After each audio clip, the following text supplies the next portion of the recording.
Bismillahirrahmanirrahim. Assalamualaikum warahmatullahi wabarakatuh. Kami dari kelompok 1 akan menyampaikan hasil diskusi kami, yakni mengenal konsep dasar statistik Fermi-Dirac dan penerapannya. Sebelumnya kami perkenalkan dulu anggota kelompok kami, yakni ada Gemilang Latri, yang kedua ada Halimatus Solihah, dan yang terakhir ada saya sendiri, yakni M. Taufik Ramadan. Kemudian kita masuk ke pembahasannya. Yang pertama adalah konsep dasar statistik Fermi-Dirac. Statistik Fermi-Dirac adalah statistik untuk partikel yang mengikuti prinsip larangan Pauli. Partikel jenis ini disebut fermion. Salah satu sifat fermion adalah terpenuhinya prinsip eksklusi Pauli. Tidak boleh lebih dari satu fermion memiliki keadaan kuantum yang sama. Satu keadaan hanya boleh kosong atau hanya ditempati oleh satu fermion. Konsekuensinya, dari prinsip eksklusi Pauli adalah jumlah fermion harus lebih sedikit atau sama dengan jumlah keadaan. Ini berbeda dengan sistem klasik atau boson, di mana tidak ada pembatasan jumlah partikel yang menempati keadaan tertentu, misalnya pada elektron, proton, dan neutron. Yang disebut dengan fermion dan fungsi distribusi yang berlaku bagi sistem fermion ini adalah distribusi Fermi-Dirac, yakni FFD dalam kurung E sama dengan 1/AE pangkat E min EP per KT plus 1. EF disebut energi Fermi. Walaupun energi Fermi sendiri tergantung pada suhu, ketergantungannya cukup lemah sehingga EF dapat kita perlakukan sebagai sebuah tetapan. Selanjutnya yakni perbedaan FBE dan FFD pada suhu rendah. Untuk distribusi Bose-Einstein pada limit T terendah, dengan menganggap sementara A sama dengan 1, faktor eksponensial menjadi besar untuk E yang besar. Karena itu FBE menuju 0 untuk keadaan dengan energi yang besar. Satu-satunya tingkat energi yang memiliki peluang besar untuk ditempati adalah keadaan yang dimiliki E sama dengan mendekati 0, karena faktor eksponensial menghampiri 1, sehingga penyebut F menjadi sangat kecil, dan dengan demikian FBE menuju tak hingga. Jadi, bila T kecil, semua partikel dalam sistem berebut menempati keadaan energi yang terendah. Efek ini dikenal dengan pengembunan atau condensation. Efek pengembunan ini tidak mungkin terjadi pada sistem fermion, seperti sistem elektron, karena sebagaimana telah kita ketahui, elektron-elektron dalam sebuah atom, misalnya tidak semuanya menempati keadaan energi terendah, berapapun rendahnya suhu. Marilah kita lihat bagaimana distribusi Fermi-Dirac mencegah terjadinya hal ini. Faktor eksponensial dalam penyebut FFD adalah E pangkat dalam kurung E min EP per KT. Untuk E lebih besar daripada EF. Ceritanya sangat berbeda, karena E lebih besar dari EF negatif. Sehingga untuk T yang kecil, faktor E pangkat dalam kurung E min EP per KT menuju 0, dan FFD sama dengan 1. Dengan demikian, probabilitas populasi hanyalah satu fermion per satu keadaan kuantum, sesuai dengan yang diisyaratkan oleh asas Pauli. Jadi, pada suhu terendah sekalipun, sistem fermion tidak mengembun ke tingkat energi yang terendah. Perbedaan FBE dan FFD pada suhu rendah. Misalkan suatu assembly tertutup dan mengandung sejumlah fermion yang tak saling berinteraksi dengan energi total. Konfigurasi assembly ditandai oleh nilai Ns yang menyatakan jumlah sistem yang dapat ditempatkan pada berbagai nilai S.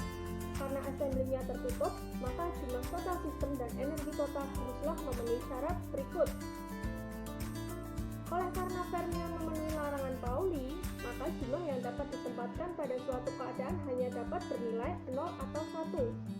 Jika sejumlah Ns sistem ditempatkan dalam GS keadaan, maka terdapat GS min Ns dari GS keadaan yang masih kosong.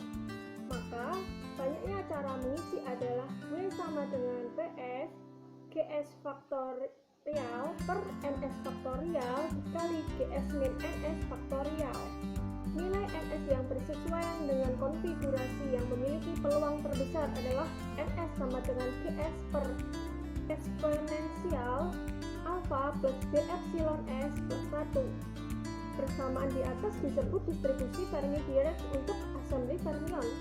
Bentuk 1 per eksponensial min alpha plus B epsilon S secara umum dikenal dengan nama fungsi Fermi dan umumnya ditulis dalam bentuk berikut ini. Pokok bahasan kedua adalah penerapan statistik Fermi-Dirac. Yang pertama adalah fungsi distribusi Fermi-Dirac pada suhu 0 Kelvin.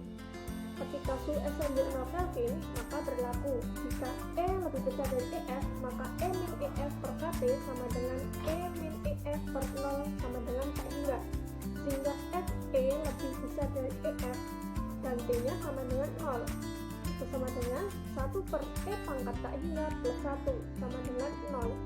Jika E lebih kecil dari EF, maka E min EF per KT menjadi E min EF per 0 sama dengan min tak hingga, sehingga F E kurang dari EF, E-nya sama dengan 0, sama dengan 1 per E pangkat min tak hingga plus 1 sama dengan 1. Yang kedua adalah fungsi distribusi Fermi-Dirac pada T lebih besar dari 0 Kelvin. Pada suhu T lebih besar dari 0 Kelvin, maka sudah ada fermion yang menempati tingkat energi di atas energi Fermi. Hal ini menyebabkan jumlah fermion yang menempati tingkat energi di bawah energi Fermi menjadi berkurang. Namun, tidak ada fermion yang memiliki energi yang jauh di atas energi Fermi. Dan belum ada pula fermion yang memiliki energi jauh di bawah energi Fermi. Akibatnya terjadi distorsi distribusi Fermi-Dirac hanya di sekitar energi Fermi saja. Distorsi tersebut hanya berada pada daerah yang ordernya sekitar KT di sekitar energi Fermi, seperti tabel di bawah ini. 3. Energi Fermi. Energi Fermi adalah energi maksimum yang ditempati oleh elektron pada suhu 0 Kelvin. Dengan prinsip larangan Pauli, fermion akan mengisi semua tingkat energi yang tersedia. Namun pada suhu 0 Kelvin, tidak ada satupun fermion yang menempati energi di atas energi Fermi, seperti yang telah ditunjukkan oleh gambar fungsi distribusi Fermi-Dirac pada suhu 0 Kelvin. Jumlah total fermion dapat dihitung dengan mudah pada suhu 0 Kelvin, karena fungsi distribusi Fermi-Dirac memiliki bentuk yang sederhana. Jika perhitungan dilakukan pada T sama dengan 0, maka M sama dengan V integral dari 0 sampai EF GE DE. Rumus kerapatan keadaan persatuan volume yaitu GE sama dengan 1 per H pangkat 3 4pi akar 2 M pangkat 3 per 2 dikali E pangkat 1 per 2. Khusus untuk elektron, karena satu keadaan dapat ditempati oleh dua fermion yang spinnya berlawanan, maka jumlah total fermion yang dapat dihitung adalah N sama dengan V integral 0 sampai EF 2 kali 1 per H pangkat 3 kali 4pi akar 2 M pangkat 3 per 2 E pangkat setengah DE. Selanjutnya, hingga menghasilkan EF sama dengan H kuadrat per 2M 3N per 8pi V pangkat 2 per 3. Untuk suhu Fermi pada suhu 0 Kelvin, yakni TF sama dengan EF per K, hingga TF sama dengan H kuadrat per 2MK dikali 3N per 8pi V pangkat 2 per 3. Ya, penerapan selanjutnya adalah penerapan fungsi distribusi Fermi-Dirac pada semikonduktor. Terdapat pada pengisian pita energi dalam semikonduktor, di mana elektron dari pita konduksi yang akan mengisi pita valensi pada semikonduktor harus memiliki besar energi melebihi energi gap dari semikonduktor itu sendiri, sehingga bahan tersebut akan terkonduksi dan akan menghantarkan arus listrik. Diagram pita energi untuk material semikonduktor mirip dengan material isolator. akan tetapi berbeda pada lebar celah energinya. Karena celah energi sempit, maka jika temperatur naik, sebagian elektron di pita valensi juga akan naik ke pita konduksi dengan meninggalkan tempat kosong atau hole di pita valensi.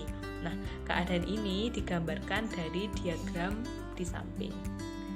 Energi Fermi dalam suatu semikonduktor merupakan suatu titik berat energi dari elektron hole atau biasa disebut dengan tingkat energi rata-rata dari elektron dan hole, di mana tingkat energi pada bahan semikonduktor akan mengikuti fungsi distribusi Fermi-Dirac, yakni Fe sama dengan 1/1 plus E pangkat E min EF per Kb kali T.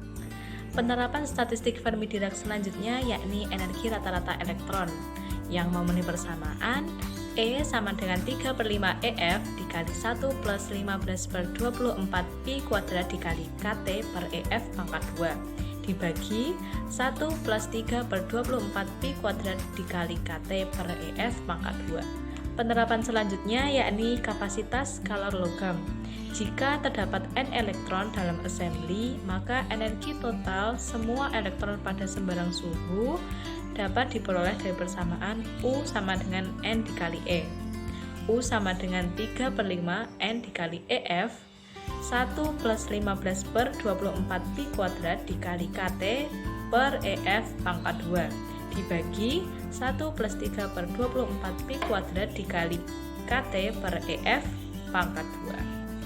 Jika suhu sangat kecil dibandingkan dengan suhu Fermi, maka KT lebih kecil dari EF sehingga persamaan sebelumnya dapat diaproksimasi sebagai berikut, yakni U ialah 3/5 N dikali EF dikali 1 plus 15/24 Pi kuadrat dikali KT per EF pangkat 2 dikali 1 per 3/24 Pi kuadrat dikali KT per EF pangkat 2. Nah, pada suhu di bawah suhu Debye dan di bawah suhu Fermi, maka kapasitas panas logam memenuhi persamaan umum, yakni C sama dengan gamma T ditambah A dikali T pangkat 3. Sekian dari kami. Apabila terdapat kesalahan baik kata maupun perbuatan, kami mohon maaf yang sebesar-besarnya. Dan kami sangat menerima kritik dan saran dari Bapak dan juga teman-teman sekalian. Sekian, wassalamualaikum warahmatullahi wabarakatuh.